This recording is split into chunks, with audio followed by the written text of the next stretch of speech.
আজকে হচ্ছে ডে 1 যেখানে আমরা ক্যান্ডেল র ম্যাটেরিয়ালস নিয়ে বেসিক কিছু কথা বলবো এবং টিপস অ্যান্ড টেকনিক শিখবো। হ্যালো, আসসালামু আলাইকুম সবাইকে। আজকে হচ্ছে ডে 1, আমাদের হচ্ছে ক্যান্ডেল ডিলাইটের যে টিউটোরিয়াল ভিডিওটা শুরু হয়েছে তার আজকে আমি কিছু বেসিক বলবো মোমের ব্যাপারে এবং ক্যান্ডেল আমরা কিভাবে নিতে পারি তার ব্যাপারে এবং আমাদের কি কি জিনিস অনেক প্রয়োজনীয় সেটার ব্যাপারে। তো প্রথমে আমি বলে নিচ্ছি আমি যা যা নিয়েছি। এখানে আমার ওয়েট মেশিন আছে, এখানে আমি একটা ওয়েট মেশিন নিয়েছি এবং একটা টেম্পারেচার স্কেল নিয়েছি। এই দুইটাকে অনেকে হচ্ছে আননেসেসারি মনে করে বা না হলেও চলে মনে করে, তবে এই দুইটা আসলে আমার ক্যান্ডেল জার্নিতে এই দুইটা জিনিস অনেক বেশি কাজে দিয়েছে। এছাড়া আমি কিছু নিয়েছি পাউডার কালারগুলো ঠিক এরকম হয় দেখতে। হ্যাঁ, আমি নিয়েছি টিয়া, বেগুনি, হলুদ এবং একটা মিকা পাউডার আর কি, যেটা বলে খুব বেসিক হোয়াইট বা অ্যাশ মিকা বলতে আমরা যেটা বুঝি সেই মিকা পাউডারটা যদি আমি একটু দেখাই, মিকা পাউডারটা এক্স্যাক্টলি এরকম একটা গ্লস দিবে। এছাড়াও আমি আর যে জিনিসগুলো নিয়েছি সেটা হচ্ছে একটা ইন্ডাকশান ওভেন। আমি আজকে ইন্ডাকশান ওভেনে মেল্ট করে দেখাবো। এর সাথে হচ্ছে দুই রকম ওয়্যাক্স। এটা হচ্ছে প্যারাফিনের দানা ওয়্যাক্স যেটাকে বলা হয়, প্যারাফিনের দানাটা। এবং এর সাথে আছে আমাদের যে লোকাল সয়া যেটা বলা হয়, ছোট ছোট লোকাল সয়া। হ্যাঁ, এর সাথে আমি মিক্সড করব হচ্ছে স্টিয়ারিক অ্যাসিডটা আমি দেখাই। এটা খুব অল্প পরিমাণে ব্যবহার করতে হয়, একদম সুজির মতন গুঁড়া গুঁড়া। হ্যাঁ, এগুলো হচ্ছে আমি আজকে ইউজ করব। সুতা হিসেবে আমি হচ্ছে ইকোউইক্সটা নিয়েছি। এই ইকোউইক্সটা হচ্ছে আমাদেরকে একটা লং বার্ন দিবে এবং একটা ভালো বার্ন দিবে, একটা ইকুয়াল একটা বার্ন দিবে। এটা আমি ব্যবহার করব এটাতে। এবং ইম্পোর্টেড কটন উইক, এটা আমি আসলে হচ্ছে ছোট ছোট মোমগুলাতে ব্যবহার করব। এর মধ্যে আমি একটা পরিষ্কার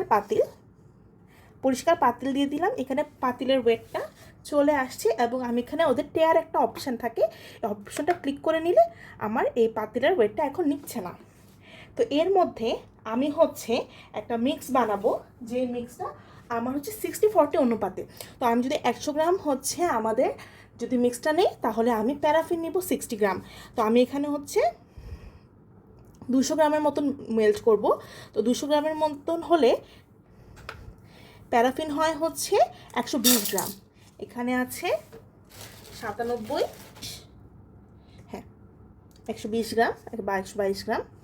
এই প্যারাফিনের মধ্যে এটা আমি টেয়ার করে নিলাম। তাহলে আমি 80 গ্রাম নেব হচ্ছে আমার এই মোমটি। তাহলে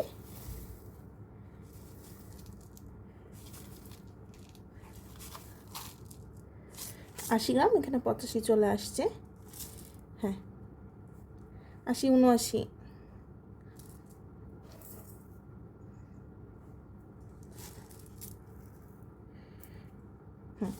80 গ্রাম। এই 200 গ্রামের মিক্সচারে আমি অ্যাসিড মেশাবো হচ্ছে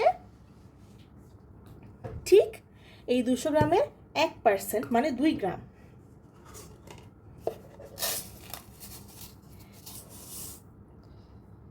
এই যে 2 গ্রাম অল্প একটু অ্যাসিড মিক্স করার পর এটাকে আমি হচ্ছে বন্ধ করে দিব। হ্যাঁ, এটা আমার হাত দিয়ে নাড়ার কোনো দরকার নেই, এটা অটোমেটিক একা মেল্ট হবে। এই মেল্ট হবে। এটাকে আমি ইন্ডাকশান ওভেনে দিব। এরপর অন করে নিচ্ছি, নিয়ে আমি ফ্রাই অপশানে গিয়ে 60 ডিগ্রিতে দিব। 60 ডিগ্রিতে দিয়ে এটাকে আমি এখানে মেল্ট হতে দিব। ধীরে ধীরে ওয়্যাক্সটা মেল্ট হতে শুরু করছে। তো এটা একটু সময় সাপেক্ষ, যেহেতু আমি হচ্ছে ডাবল বার্নিং আপাতত করছি না। ডাবল বার্নিংও অনেকে করতে পারেন, যদি ডিরেক্ট চুলায় দেন তাহলে অবশ্যই ডাবল বার্নিং করবেন। এবং আমি যেহেতু ডাবল বার্নিং করছি না, আমি শুধুমাত্র এটাকে মেল্ট করে নিচ্ছি 60 ডিগ্রি সেলসিয়াসে। তো এটা হচ্ছে আমাদের কাঙ্ক্ষিত মেল্টেড ওয়্যাক্স। এই মেল্টেড ওয়্যাক্সটা দিয়ে আমরা বিভিন্ন রকম মোল্ডে বিভিন্ন রকমের হচ্ছে সুন্দর সুন্দর ক্যান্ডেল তৈরি করতে পারবো। কিন্তু তার আগে আমাদের এটার টেম্পারেচারটা হচ্ছে পারফেক্টলি নিতে হবে। যেহেতু এটা আমি মাত্র মেল্ট করে নামিয়েছি, সেহেতু এখানে এটার টেম্পারেচার অনেক বেশি আছে। তো টেম্পারেচারটা আমি হচ্ছে ফার্স্টে এটাতে সুন্দর করে দিয়ে নিচ্ছি। অনেক আপু আমাকে কোয়েশ্চেন করেন যে আপু কেন এটা আমাদের হচ্ছে 30, 32, 26, 27 এরকম একটা হচ্ছে টেম্পারেচার উঠে থাকে। কেন এটা জিরোতে থাকে না? কারণ এটা আমাদের রুম টেম্পারেচারে, আমাদের রুমের যে টেম্পারেচারটা সেটাই দেখাবে। আমরা তো আসলে 0 ডিগ্রিতে থাকি না, 0 ডিগ্রি তো অনেক ঠান্ডা। আমরা ইউজুয়ালি 28 থেকে 30, 35, 32 এরকমের মধ্যে একটা থাকে। তো এখন এ কারণেই হচ্ছে এই টেম্পারেচার স্কেলে সবসময় একটা টেম্পারেচার দেখাতে থাকে। আমরা টেম্পারেচার স্কেলটা নিয়ে সুন্দর মতো মেল্টেড ওয়্যাক্সের ভেতরে দিয়ে দেব এবং দেখব একটা সময় পর্যন্ত এটা হচ্ছে ইনক্রিজ করতেছে। যতক্ষণ পর্যন্ত এটা ইনক্রিজ করতেছে ততক্ষণ পর্যন্ত আমরা বুঝবো যে এটা এখনো যখন সেটেল এটা আরো নামতে থাকবে, এরপর নেমে এটা একটা 75 পর্যায়ে ডিগ্রি গিয়ে বা এটা তারও আবার ডিক্রিজ নিচে করা নেমে শুরু আসবে, করবে, মানে তখন হচ্ছে আমরা কমা এটা শুরু একটা করবে। ছোট পাত্রে ঢেলে এর সাথে রং মিক্স করব, এটার সাথে হচ্ছে ফ্রেগ্রেন্স অয়েল মিক্স করে আমরা আমাদের কাঙ্ক্ষিত ক্যান্ডেলটি তৈরি করব। তো এই ছিল আমাদের ফার্স্ট ক্লাস, যেখানে আমরা ক্যান্ডেলের বেসিক কিছু জিনিস জানলাম এবং যেগুলো একদম না হলেই না সেগুলো নিয়ে কথা বললাম। এর পরবর্তী ক্লাসে আমরা দুটি ডেজিমোল্ড বানিয়ে দেখব যে এই মিক্সচার দিয়ে কিভাবে কোনো হোয়াইট কাস্টিং ছাড়া খুব পারফেক্ট একটা ডেজি মোল্ড বা যে কোনো একটা হচ্ছে মোল্ডের ক্যান্ডেল তৈরি করা যায়। ততক্ষণ পর্যন্ত আমাদের সাথে থাকুন। আল্লাহ হাফেজ।